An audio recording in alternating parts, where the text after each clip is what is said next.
Week 15 is in the books, and we barely cashed in FanDuel. Thank you, Joe Mixon. We'll hopefully take that momentum on to Week 16, and we'll in our final show of the year. We'll also talk about what's happening next year, all coming up next.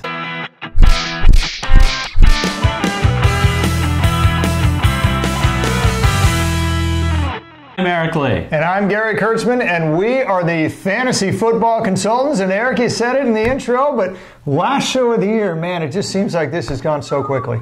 Yeah, it just flew by, but that's always what happens in the NFL season. So we're excited, though, that even though we're going to say goodbye to you for a little while in the NFL offseason, we will be back next year and before the season starts with something that's pretty exciting. Yeah, absolutely. So our most popular video of the year was the 7 tips and tricks related to DFS. But Eric, that was really just scratching the surface. That was more geared maybe towards the beginners, the folks who either hadn't played DFS or had but not extensively. And the tips and tricks are very valuable. But, you know, as the viewer may not know, you know, we've had 20 plus years of modeling experience for Fortune 50 companies, and we're going to take the time over the next few months to do a really deep dive statistically into all sorts of strategies, advanced strategies, to get players like you in the audience to be that much ahead of the game. Can't guarantee that you're going to win, but it will increase your odds, hopefully substantially, to win, whether you play cash games or tournament pool play. Now, since we retired from the corporate world, we are both now teachers, and we have now going to make this video series like a master's class. So it starts off with the beginner's class, making sure you understand all of the basic strategies and tips, and then we go deeper. Like you said, by position, we'll take a look at things like the effective shutdown corners. We'll take a look at pace of play and figure out how all those factors should affect your DFS lineups. You know, for tournament pool play, what's important to win in tournament pool play? What are the best stacking options? What positions do you pair with each other to increase your volatility? How best to increase your volatility so that you can not only pair the right positions, but pick the right teams and the right scoring mechanisms to get you the best bang for your buck and the best chance to be among that top 10% that's really going to get paid out the big bucks. We'll talk about all that and more on our DFS Masterclass, as Eric put it. So look out for that starting this summer. And the other thing that we want in this channel is we want to hear from you guys. We wouldn't do this if we're just talking to you guys. So we're going to plan, we're planning the details now, but we're going to have a viewer contest each week where you can put the skills we just taught you to play to see if you can identify who is going to be the most valuable player at a particular position. All that and more will come next year. You don't want to miss anything, so what you should do is go ahead and hit the red subscriber button if you haven't yet, and then the bell icon to be notified when these videos come out. They won't be coming out for a while, but they will come out before the season starts, probably in the July timeframe. Enough of all that. Let's talk about this coming week, Week 16 in FanDuel, and let's make our lineup. All right, let's get right into our lineup, and we're going to start at quarterback. Gary, a lot of different quarterback options this week, but the guy that I really want to target is Drew Brees, and here's why. Brees has just been incredible this year at home. He's always had that moniker, and this year it has truly been the case. They return against a Pittsburgh game that at least the lines makers think is going to be a shootout. I think Brees is going to have a big game, and I'm willing to pay up for him. Yeah, I mean, you know, certainly he's disappointed in the past, few weeks. He's had 2 of the last 3 games where he's been, sub 10 points, all 3 sub 15. But you know what? That New Orleans Saints is facing a very different team. When they go this week against the Pittsburgh Steelers, who don't have nearly as strong as a pass defense. So I really think this is a good bounce back game for them. Yeah, and they need the game badly, New Orleans does. Let's keep it moving. Running backs, our philosophy is either do you got a bargain that's out there because of a injury, or do you want to pay up to make sure you're getting a bell cow back that is in a tremendous location? Well, we're going to go with Ezekiel Elliott because Gary, we've become rich this year playing running backs against the Tampa Bay Buccaneers. And Dallas needs this game very badly. And boy, do they want to run the ball with Ezekiel Elliott. I want to look at his game log really quickly. You can see exactly the usage that he has been getting. 25 touches last week. The week before, 40 touches for a running back. Oh, man, that's like quarterback territory there. Most games. You're counting even when the quarterback just touches the ball on the center of the quarterback. Yeah. But anyway, game script, Dallas should get up on the Bucs, who've just been dreadful on the road this year. I'm feeling really good to pay up the money to get Ezekiel Elliott at $8,800. Yeah, I mean, Ezekiel Elliott's clunker, he gets 15 points, right, against Indy. But before that, 25 points, 23 points, 23 points, 30 points, 34 points. Model of consistency, this guy against Tampa Bay Buccaneers. That dude go eat. Yeah. I like that pick. Yeah, 25 touches last week. The 4 games before that, 30 touches or more. Just incredible. Absolutely. All right, so let's, who are we going to pair up Ezekiel Elliott with? Well, we're going to pair him up with Dalvin Cook.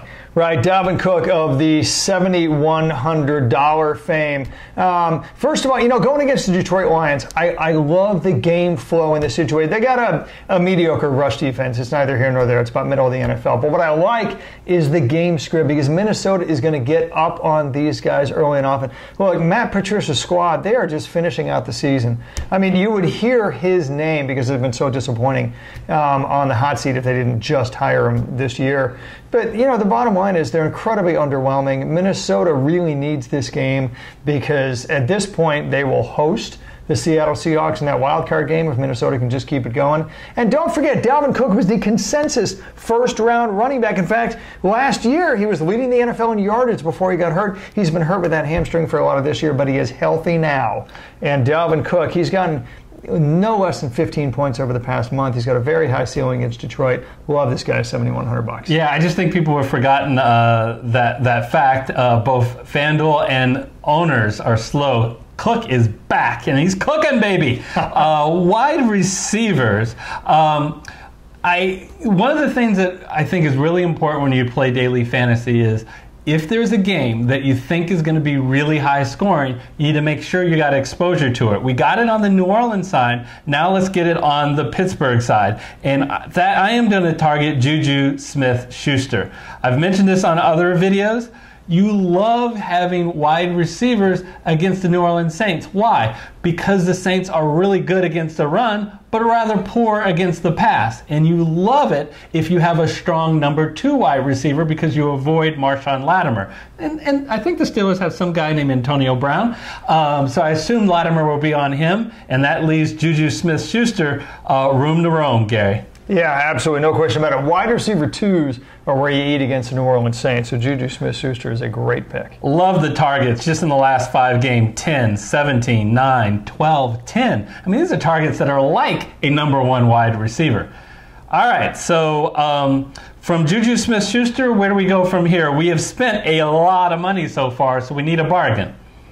Well, we need a bargain, and that bargain is going to come with Antonio Callaway. So the good thing about Callaway is, well, frankly, $5,100, because you mentioned bargain, and got him up on a screen now.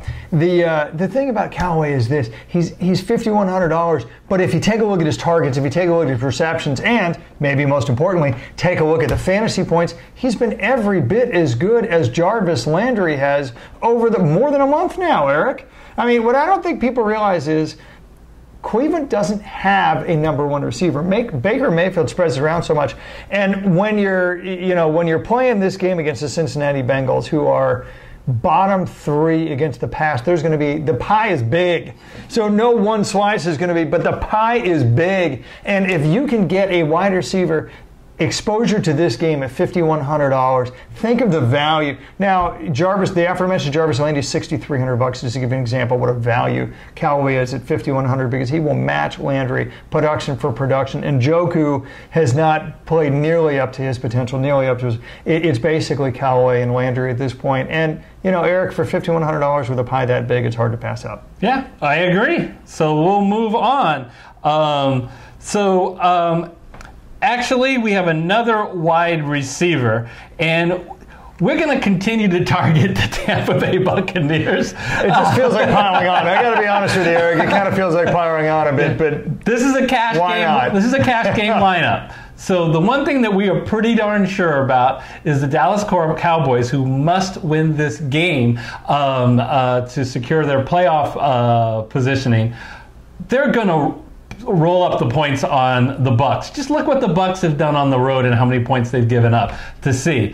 And I got to tell you, if the Cowboys are going to score, it's either going to be through Ezekiel Elliott or this guy, Amari Cooper.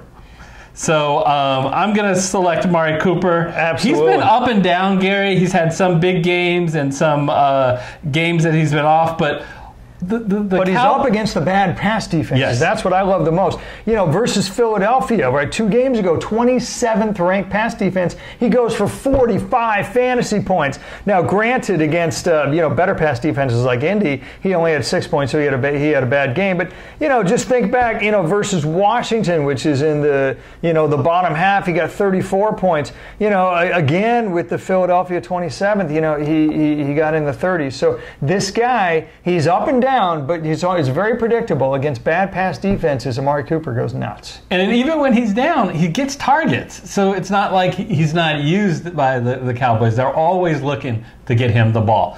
So that wraps up our wide receivers. Now we're going to go to tight end. And I'm going to pick a guy that I think a lot of people will be out on, which is Eric Ebron, because he had a bad game last week. But that is really foolish. This guy is, ever since Jack Doyle has gotten injured for the season, he's a huge part of the Indianapolis Colts passing offense. And you can see 8 targets, 16 targets, 7 targets. Andrew Luck has a lot of comfort in Eric Ebron. And the thing to remember is there is no team in the entire NFL that throws to their tight ends more than Indy. And without Jack Doyle, Eric Ebron is the man. Is the only tight end of the team? No. Do they sometimes run 2 tight end sets? Of course. But does Eric Ebron always get more targets than any other tight end by far? Yes, he does, and that includes red zone. And at $6,100, that's a very reasonable price. Absolutely. So with a flex, Eric, now we got to be careful and we got to save a little bit of money here, and here's a great way to do it. Jamal Williams of the Green Bay Packers, in case you haven't gotten the memo, Aaron Jones will not play this week. In fact, they may hold him out for the rest of the year, so this may be more than a 1-week pick.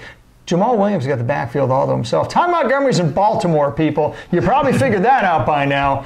Jamal Williams, I'll tell you, if you own the backfield, and you own the backfield for an offense that scores as much as Green Bay, man, 20-plus touches, which is what he got even last game without, Aaron Jones play part of the game, is just an incredible thing. And at a value, again, it's one of those things where FanDuel pricing just hasn't caught up yet at only $5,800. Bell cow backs are usually worth $2,000 more than that. It's that good of a value. Love Jamal Williams. And the fact of the matter is the New York Jets have a bottom 10 rush defense, so, the value just gets even better. Yeah, and I love the 19 touches he had last week. Our last pick is at defense, and we have $3,700. It's a perfect opportunity to pile on the Buccaneers, the mistake-prone Buccaneers, one more time. A Buccaneer team that cannot run the ball, so they're going to have to throw the ball a lot. And, hopefully we get some sacks. Hopefully we potentially get some turnovers in a game script that we expect the Cowboys, who are big favorites, to crush the Bucs. All right, so that is our lineup.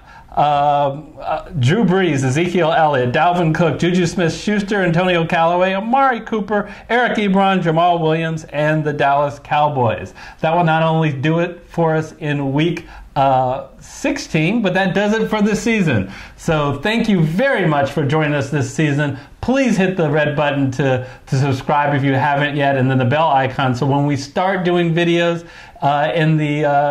in the summer, you'll be notified. And until then, have a very happy holidays and a happy new year. See you next year.